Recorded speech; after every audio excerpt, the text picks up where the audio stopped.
प्रश्न, निम्न रेखिक समीकरण युग्म को प्रतिस्थापन विधि से हल कीजिए।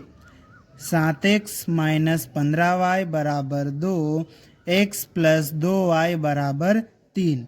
समीकरण युग्म का मतलब होता है समीकरण का जोड़ा, मतलब दो समीकरण। तो यहाँ पर इस प्रश्न में हमें ये जो समीकरण युग्म दिया है इसको प्रतिस्थापन विधि से हल करना है। पहले हम प्रतिस्थापन विधि से समीकरण युग्म को किस प्रकार से हल किया जाता है ये समझ लेते हैं।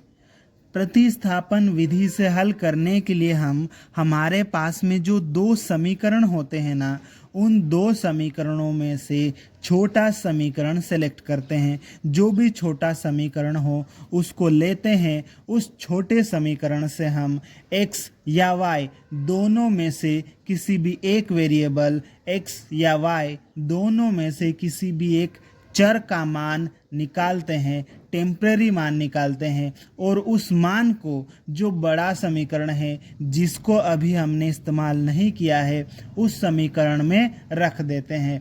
और इस तरह से x और y दोनों चरों के मान हमें मिल जाता है।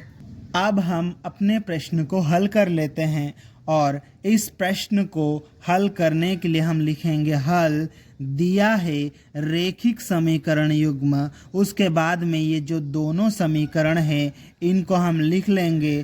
पहले वाले समीकरण को इस तरह से लाइन खींच के अंदर 1 लिख देंगे, ये समीकरण नंबर 1 हो गया।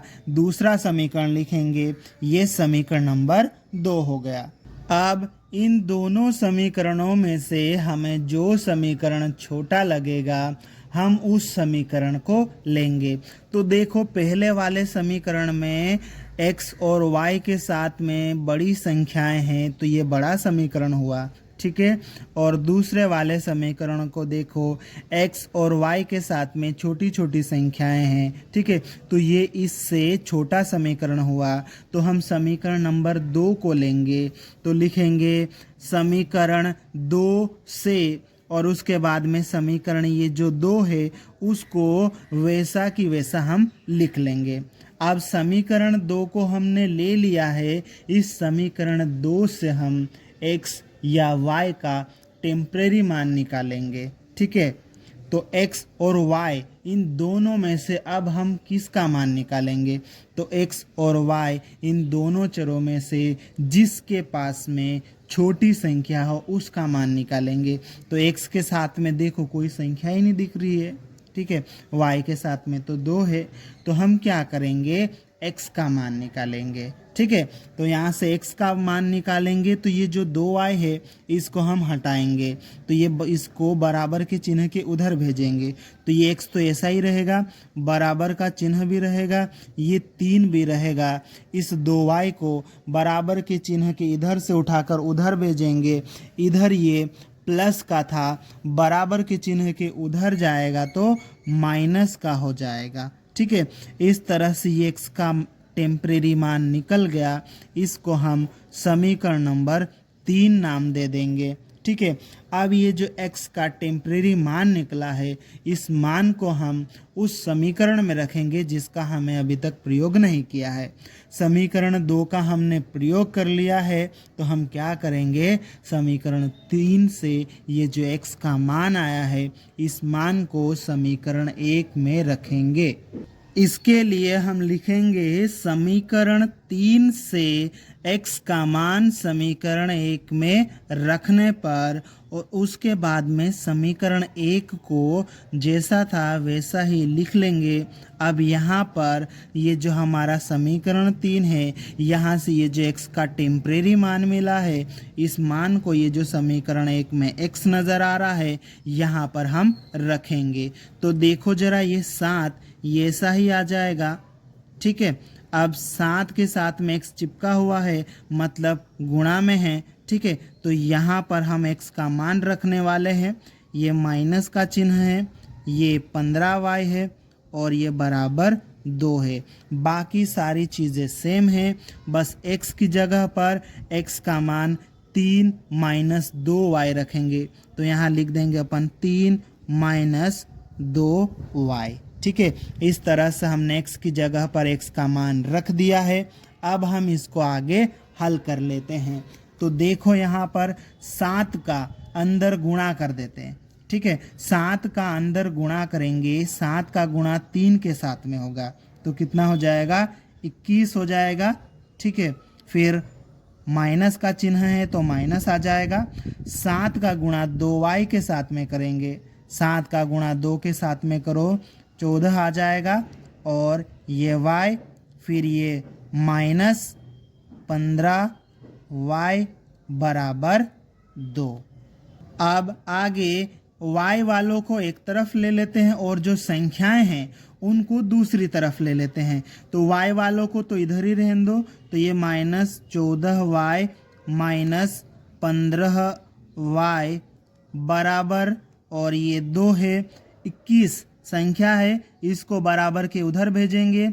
इधर इसके सामने कोई चिन्ह नहीं है, मतलब प्लस का चिन्ह है, तो बराबर के उधर जाएगा तो माइनस का चिन्ह हो जाएगा। ठीक है, तो -21 हो जाएगा।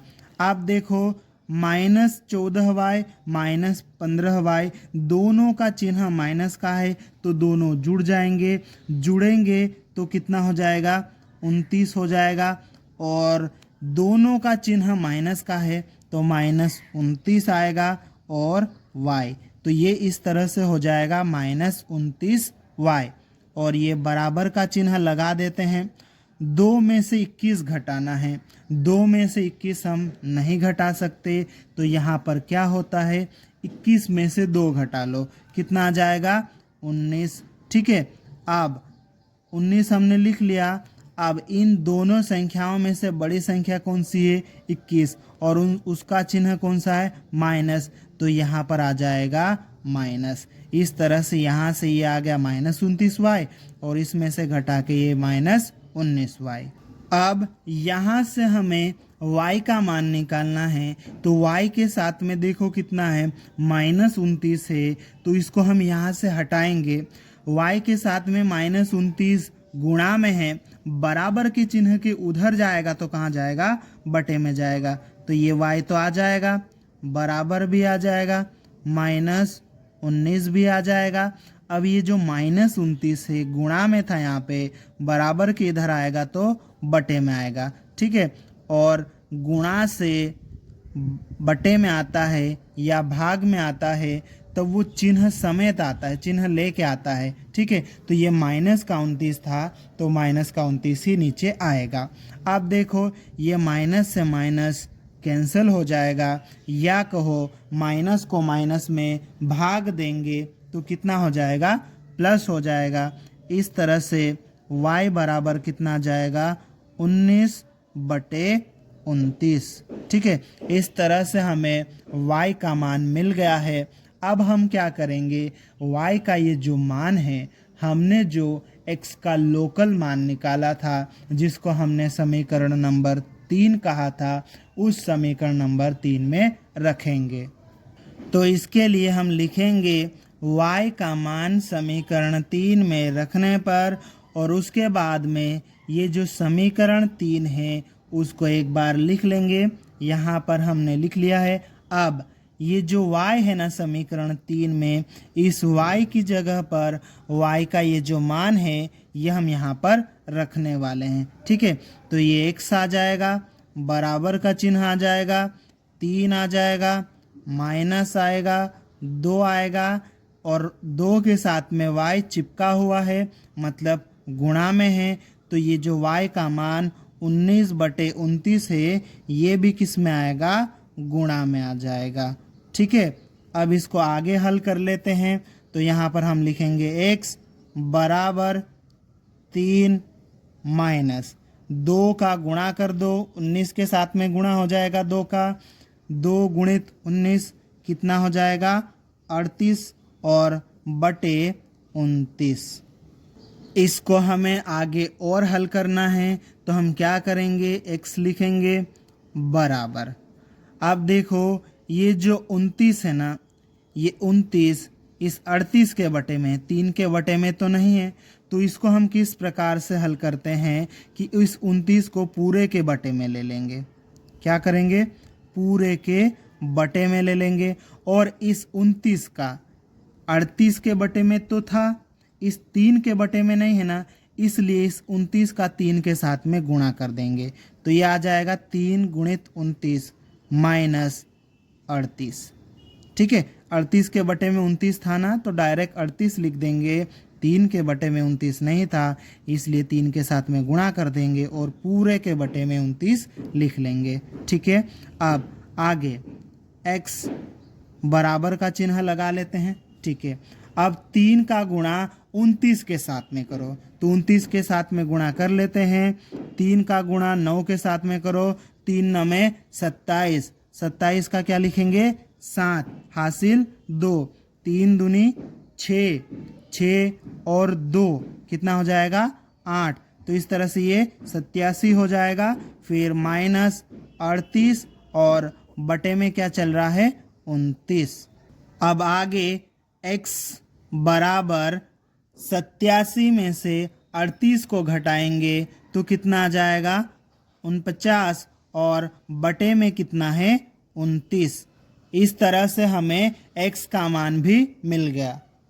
अतः x बराबर 49 बटे 29, y बराबर 19 बटे 29 और यही हमारा उत्तर है।